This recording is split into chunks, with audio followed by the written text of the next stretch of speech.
বাংলাদেশে পারিবারিক রাজনীতি নিয়ে বহুদিন ধরে আলোচনা। প্রথমত দ্বিদলীয়, একদিকে আওয়ামী লীগ, একদিকে বিএনপি। এটা নিয়ে আমাদের লোকজন ভীষণ রকম ত্যক্ত এবং বিরক্ত ছিল বহুদিন ধরে। ৮০ দশক প্রাণান্ত চেষ্টা করা হয়েছে তৃতীয় একটি দল গড়ে তোলার জন্য। টেম্পোরারি জামাত চেষ্টা করেছে, জাতীয় পার্টি চেষ্টা করেছে, বিভিন্ন সময়টাতে 111-এর সময় বেশ কয়েকটি কিংস পার্টি তৈরি করার চেষ্টা করা হয়েছে। জনাব ডক্টর মোহাম্মদ ইউনূস গত ১৭ মাস ধরে প্রাণান্ত চেষ্টা করেছেন একেবারে এনসিপির মাধ্যমে একটি আকর্ষণীয় রাজনৈতিক দল গড়ে তোলার জন্য। এবং এই আকর্ষণীয় রাজনৈতিক দলটি গড়ে তোলার জন্য যারা কিনা বিএনপিকে চ্যালেঞ্জ জানাবে, আওয়ামী লীগকে চ্যালেঞ্জ জানাবে এবং রাষ্ট্র ক্ষমতায় আসবে, এজন্য জামাতও কিন্তু সর্বশক্তি দিয়ে চেষ্টা বলা হয়ে থাকে এনসিপি জামাতের বি টিম। কিন্তু জামাত কিন্তু চেয়েছে যে এনসিপি বি টিম থেকে এ টিম হোক, জামাত এনসিপির বি টিম হোক, কিন্তু হয়নি। আমাদের দেশে ঘুরে ফিরে সেই পারিবারিক রাজনীতি চলে এসেছে। এখনো মানুষ ঘাটে পথে শেখ হাসিনার জন্য কান্নাকাটি করে। ভাতা দেয় জনাব তারেক রহমান, এই যে ফ্যামিলি কার্ড দিল, মহিলাদেরকে উপস্থিত করা হয়েছে, কার্ড দেওয়া হয়েছে, তারপর শেষে বলা হচ্ছে যে এই জয় বাংলা, জয় বঙ্গবন্ধু, শেখ হাসিনাকে ধন্যবাদ বা শেখ হাসিনা গো বলে কান্নাকাটি। এই হলো হাসিনা ভক্তের অবস্থা। আবার অন্যদিকে শেখ হাসিনার প্রতি যারা বিরাগ, সেই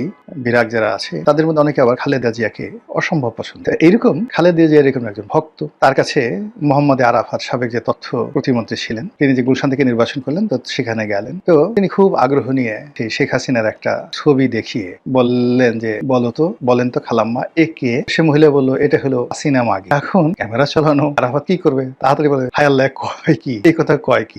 মানে এটা হলো আমাদের সমাজের, মানে যারা বিএনপি করে বা খালেদা জিয়াকে পছন্দ করে, তারেক জিয়াকে পছন্দ করে, তাদের কাছে শেখ হাসিনা সজীব ওয়াজেদ জয় হলো এইরকম, মানে যাকে বলা হয় ওই যে মহিলা যেটা সহসল মহিলা যেটা বলে ফেলেন বুড়ি মহিলা, ওইরকম বাজে সব। আবার একইভাবে খালেদা জিয়ার সম্পর্কে, তারেক জিয়ার সম্পর্কে আরো মন্দ ধারণা পোষণ করে আওয়ামী লীগের কোটি কোটি মানুষ। আপনি মানে এই যে তারেক রহমান সাহেব যত ভালো কাজ করছেন, যত কিছু করার চেষ্টা করছেন না কেন, কোনো লাভ হবে না।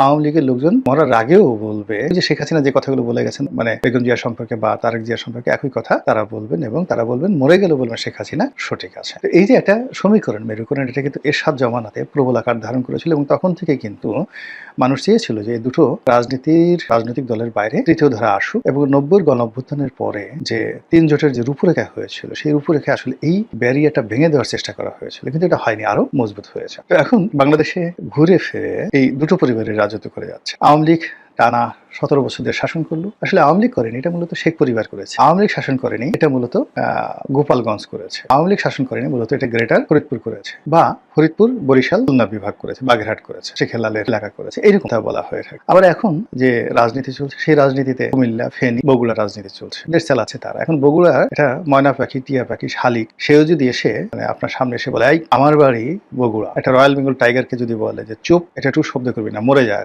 এখন মরে যায়। রয়্যাল বেঙ্গল টাইগার যদি সুন্দরবন ছেড়ে এই ঢাকা শহরে ছেড়ে দেন, সেই বগুড়ার একটা শালিকের হুকুমে সে একটা চিৎকার দিয়ে সঙ্গে সঙ্গে মরে যাবে। এটা হলো ক্ষমতার দাপট। একই অবস্থা কিন্তু গোপালগঞ্জের ক্ষেত্রে হয়েছিল আওয়ামী লীগ জামানাতে। যাই হোক, এখন যে পরিবেশ এবং পরিস্থিতি এরকম একটা যাকে বলা হয় পরিবর্তন হলো, সেই পরিবর্তনের পর অতীতের যে ধারাবাহিকতা, জিয়া পরিবার বনাম শেখ পরিবার, সেটার কি কোনো পরিবর্তন লক্ষ্য করা যাচ্ছে বা ব্যতিক্রম কিছু দেখা যাচ্ছে? সম্ভবত না, বরং আগের চাইতে জিয়া পরিবারের কর্তৃত্ব আরো দৃঢ় হয়েছে।